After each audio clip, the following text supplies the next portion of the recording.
দুধের মাঝে ময়লা আছে। আমি যে কোনো দলের যে কোনো নেতা এবং কর্মীকে চ্যালেঞ্জ করছি, ফজলুর রহমানের একটা জীবন গড়ো। আমি 60 বছরের মধ্যে একদিনও ক্ষমতায় ছিলাম না, প্রতিদিন আমি রাজনীতি করছি 60 বছর। সূর্য যেমন সত্য, চন্দ্র যেমন সত্য, পৃথিবী যেমন সত্য, তার স্রষ্টা আল্লাহ যেমন সত্য, এইটাই সত্য যে 71 সনে জামাতে ইসলামরা আলবদর সৃষ্টি করে দেশের বুদ্ধিজীবী হত্যা করছে। 71 সনের ভূমিকা ছিল তাদের দেশের বিরুদ্ধে, দেশের মানুষের বিরুদ্ধে। আমরা তাকে মাফ করার কেউ না, জনগণের কাছে তারা মাপ চাইবো, মাপ চাই পলিটিক্স। আমি তো বলবো যে জামাত কেন, সমস্ত ওই যে ধর্মের নামে যে রাজনৈতিক দলগুলা দল করে বড় বড় কথা কইয়া বাংলাদেশকে এখন অশান্ত করতেছে, তারা সবাই মিলিয়া 15% ভোট পাবে না। যদি পায় তাহলে তারা অনেক বড় কাজ করছে, বুঝতে হবে। আমি চ্যালেঞ্জ করলাম, ইলেকশনের পর এটা প্রমাণ হবে। আমি ফজলুর রহমান যদি বেঁচে থাকি, কেউ যদি আমাকে মেরে না ফেলে, আল্লাহ যদি আমাকে বাঁচায় রাখে, আমি দেখবো কোন দল জামাতে ইসলাম 10% ভোট পাবে। এখন যে অবস্থাতে বাংলাদেশটা আইসা দাঁড়াইছে, সেটা আপনি প্রশ্ন করলে আমি পরে বলবো। আমি এই দেশটা দেখতে চাই না। এটা আমার বাংলাদেশ না, এটা আমার মুক্তিযুদ্ধের স্বপ্নের বাংলাদেশ না। এই দেশটা আমি দেখতে চাই না।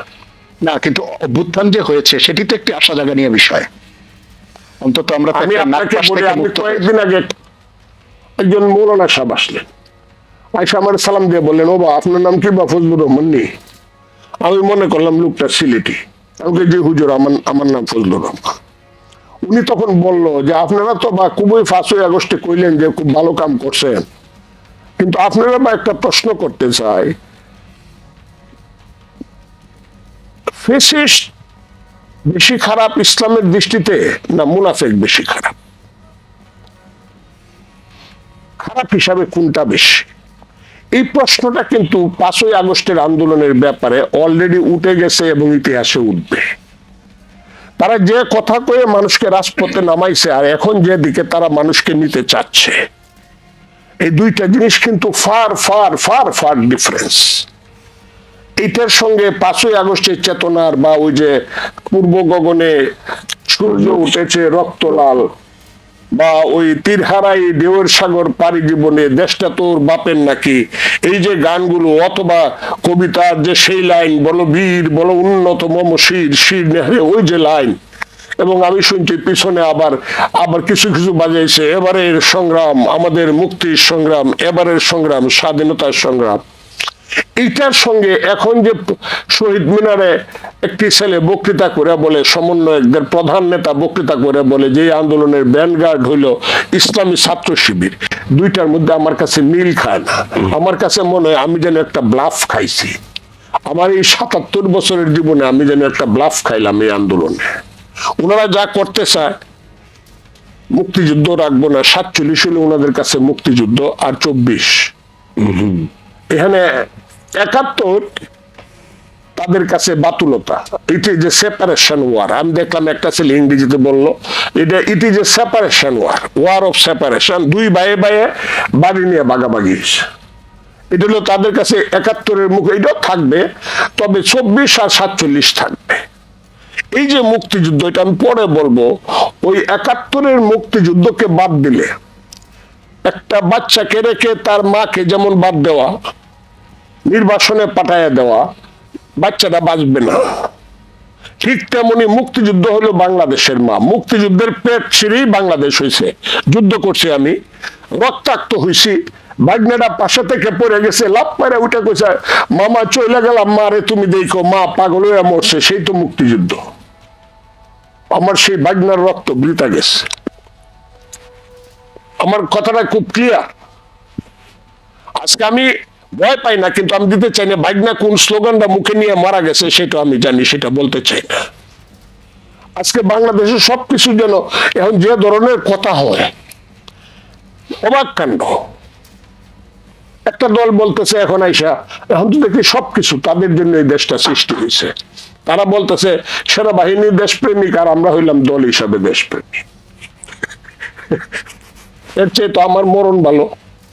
তাহলে আমরা সব দেশদ্রোহী, আমরা সব দেশদ্রোহী।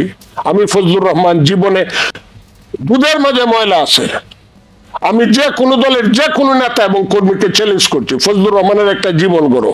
আমি 60 বছরের মধ্যে একদিনও ক্ষমতায় ছিলাম না, প্রতিদিন আমি রাজনীতি করছি 60 বছর। তোর যখন জন্ম হয় না, এই যে যারা বলে ধরেন জামাতের আমির, সেও আমার চেয়ে 5 বছরের ছোট।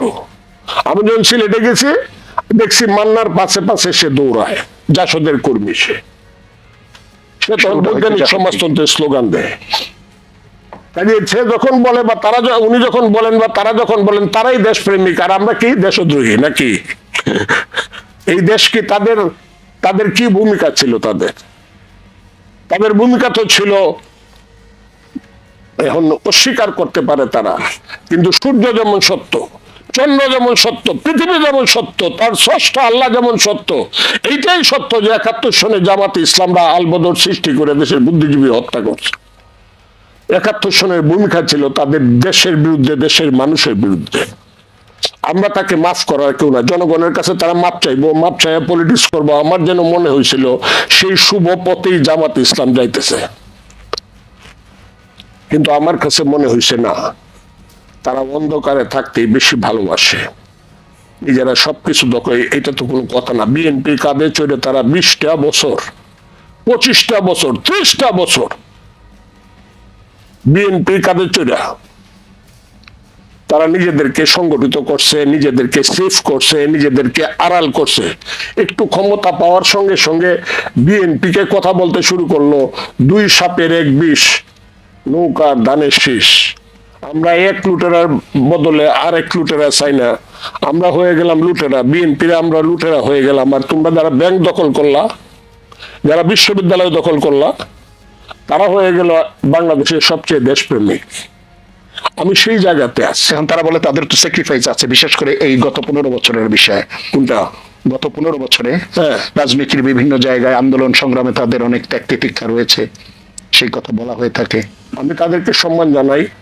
তাদের চেহারার পরিবর্তন হয়েছে, তাদের কথাবার্তায় পরিবর্তন যদি হয়ে থাকে, বাপের বেটা যদি তারা হয়ে থাকে, তো একটা ফেয়ার ইলেকশন হোক, একটা ফেয়ার ইলেকশন। জামাত যদি ক্ষমতায় যাইতে পারে, আমি তাকে সেলিউট দিব, তাকে মানবো, আমি বিরোধী দলে বসবো। তারা দেখা আগে ইলেকশন করিয়া। কিন্তু আমি তো বলবো যে জামাত কেন, সমস্ত ওই যে ধর্মের নামে যে রাজনৈতিক দলগুলা দল করে বড় বড় কথা কইয়া বাংলাদেশকে এখন অশান্ত করতেছে, তারা সবাই মিলিয়া 15% ভোট পাবে না। যদি পায় তাহলে তারা অনেক বড় কাজ করছে, বুঝতে হবে। আমি চ্যালেঞ্জ করলাম, ইলেকশনের পর এটা প্রমাণ হবে। আমি ফজলুর রহমান যদি বেঁচে থাকি, কেউ যদি আমাকে মেরে না ফেলে, আল্লাহ যদি আমাকে বাঁচায় রাখে, আমি দেখব কোন দল, জামাতে ইসলাম 10% ভোট পাবে, এর বেশি 11% না। আর অন্য ইসলামিক দলগুলো সবাই মিললে পাবে 5%, এর বেশি ভোট পাবে না। যাদেরকে লাথি মেরে সরাইতে হয়, কবরে পাঠাই দিতে হয়, তারা ইলেকশন না করলে গোপনেও তাদের ভোট আছে 25%। মনে করি কাজে এত বড় কথা এই দেশটার মধ্যে কেন আগুন লাগানো হচ্ছে? আমি তো চাই, ঠিক আছে, ইউনূস সাহেবের মতো একজন বড় মাপের মানুষকে আমরা মাথার উপরে তুলছি। 10 জন প্রধানমন্ত্রীকে আমি সবসময় বলি, লম্বা করলে যত লম্বা না, ইউনূস সাহেব তার চেয়ে লম্বা। আমাদের সারা পৃথিবীর বাঙালির গৌরব হলো ইউনূস সাহেব।